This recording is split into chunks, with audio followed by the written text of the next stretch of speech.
everyone, it is Jackie, and today is a beautiful and very mild mid-December morning. I thought today we could build on the last video that we looked at together, which was how to identify these beautiful types of evergreen trees, also known as conifers. So conifers are the ones with cones, and most of them stay green all winter long. So in our last video, we looked at 5 different conifers that grow in our area and shared some ways that you guys could identify the ones that are growing in your area. So today I thought you might enjoy learning a little bit more about a couple of the conifers that we looked at last time. I've asked my friend Julia, who's an organic farmer, but she has also spent the last 25 years, probably more, studying different plants and trees and herbal medicines. So she has much more knowledge than I do about the plants and trees that grow in our area. And I've asked her to share some of her knowledge with us about a couple of the coniferous trees that we looked at last time. So I'm going to turn it over to Julia. Today I'm going to talk to you about harvesting cedar. It's raining out, so I went out earlier to some large bushes of cedar that are on land that I tend. So the first step for harvesting is that I look for plants that are really abundant and healthy so that I can take a small amount and know that the plant will be really happy at the end of it still. And with cedar, people are often trimming the hedges. So I knew I should take these branches because if I didn't trim it, the city was going to trim it and just compost it so I can trim it and make some medicine. So you can see that I made a really nice clean cut. I got proper snips and I did not rip it off the tree. So again, this is me thinking about how the tree is gonna stay healthy with me harvesting. I picked some larger branches as well because these were bent over in a way that I knew they were going to get trimmed. So I trimmed them with snips, and I thought I could show you that often with cedar, I often don't use snips. I often am able to just pick it by hand. So you can pull them off gently like this and just get a handful of the greens.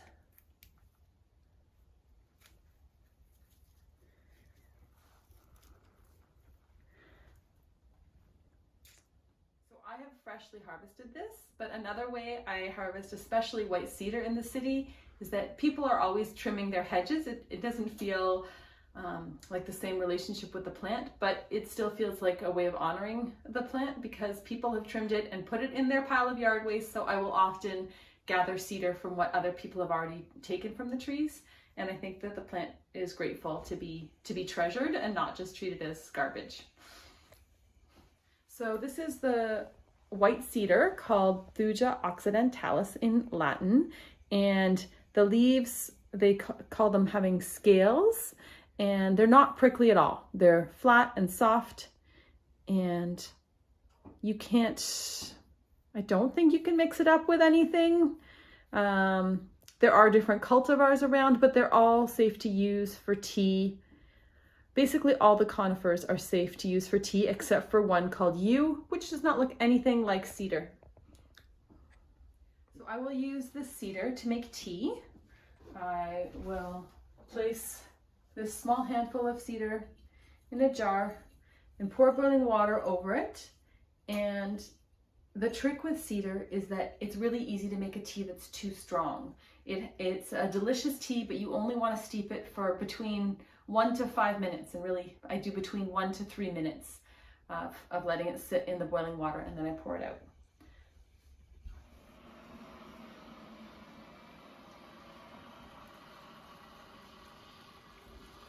So when I harvested the cedar, I gave thanks to the tree, and I talked to the tree a bit about what I was hoping for with this medicine. The cedar tea is good at pulling out toxins. They say that the leaf looks like the lymphatic system, and yeah, so it will just help circulation. And I had some cedar tea last night and my feet were cold from working on the land all day. And I drank the cedar tea and before long my toes were warm. If the tea gets too strong, it's the chemical component is called tannins, and it's the tannins that make it it makes it kind of hard to drink. Your body will say, no, thank you. So that's why I don't let it steep for very long.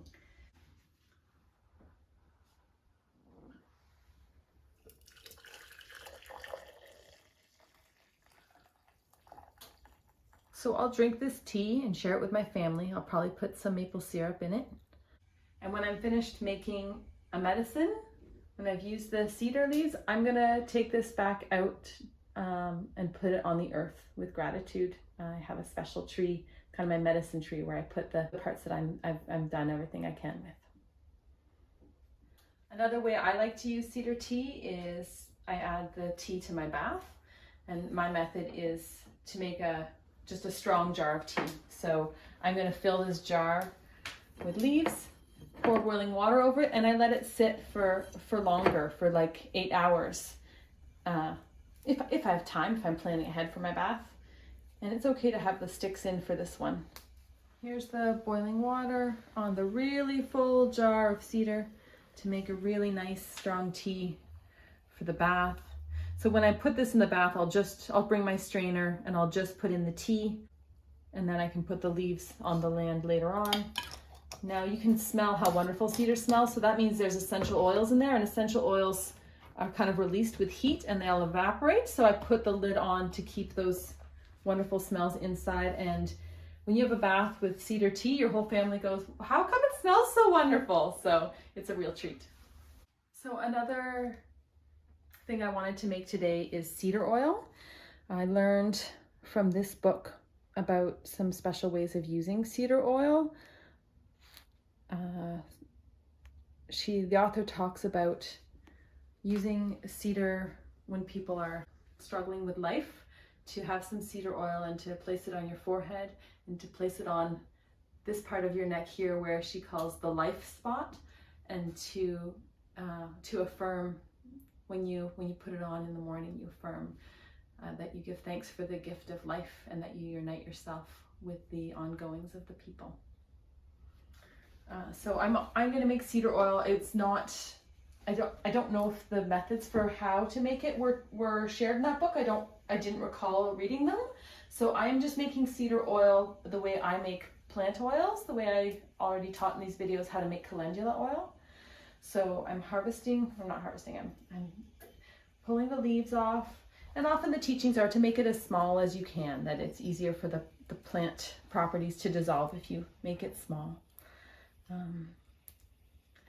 But I will fill this jar with the cedar leaf, and it's nice and dry, even though it was raining this morning. It's dried off well because I don't want there to be water in there making the oil go rotten. And I'll fill this jar with cedar, and then I'm going to fill it with sunflower oil. In the past I've used a lot of olive oil, and I can use that oil for that life-affirming practice that I just mentioned.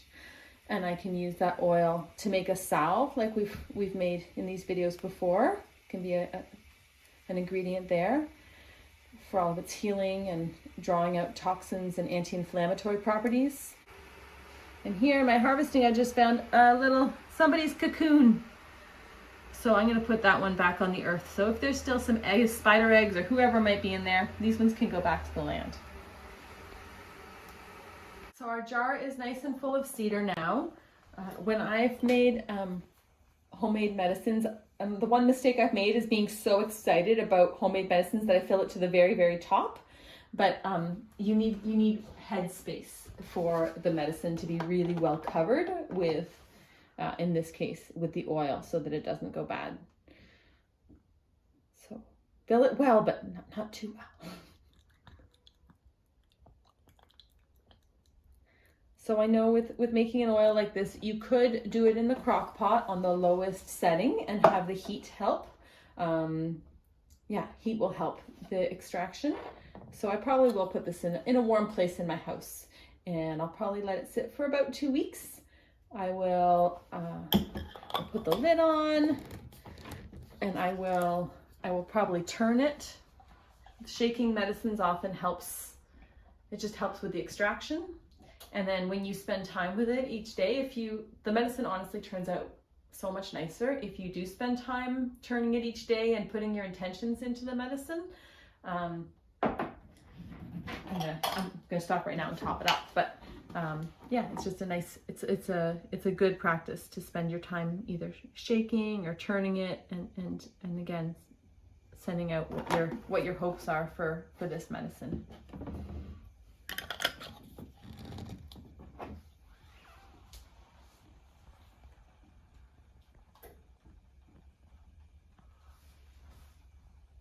So here we have white pine. Winter is a really good time to harvest conifers because they're the ones that have a lot of vibrance in the winter, unlike the deciduous trees. Though it's good to harvest bark in the winter for those, but that's for another video. So here's our white pine. It's the one that has 5 needles. Each little cluster has 5, and they're kind of long like your finger. And there's no other tree that looks very much like this in Southern Ontario. And I like to make tea out of this plant. It reduces inflammation, so you can make a tea and gargle it for strep throat. It will reduce the inflammation for your throat, and it will reduce inflammation in the respiratory tract just by having it as a tea. You can also sort of make that tea, but put it in a bowl and put a towel over your head and do a steam, and that's another way of cleansing the respiratory tract. It's a tea that we're not supposed to drink too much of. If you really drink it all the time, it can irritate some people's kidneys. And in formulas, if you're making a blend, this tends to be a small part, like just 10 or 20%. If you make a tea blend, I would love it with rose petals, with stinging nettle, lots of things. So I would pair it with things that are kind of gentler, because this one is a pretty strong, awesome medicine. So I've harvested this from a really big, strong tree that the branches are growing over the driveway, and they could use a little bit of trimming just to make it easier for everyone to get by anyhow. So again, I'm taking what I can tell is it's not going to hurt the tree to take. And one of the teachings I learned recently is about how much the medicine in plants comes from the plant's relationships with the mushrooms, with the mycorrhiza.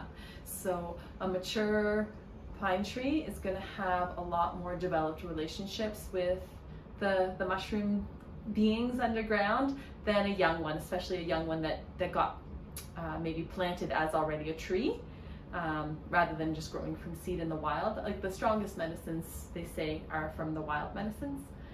But this was probably a planted tree, but it's an old tree that I bet has lots of really wonderful friends that are helping make fantastic medicine in this tree. So the tea of white pine it dries up your sinuses and it's decongesting. It strengthens your heart. It tonifies your adrenals, so it helps you cope with stress. And I've been taught that white pine tea will help circulation to the brain and helps with things like dementia and issues with memory. So I hope you guys found that helpful, and I look forward to seeing you again soon. Thanks for watching.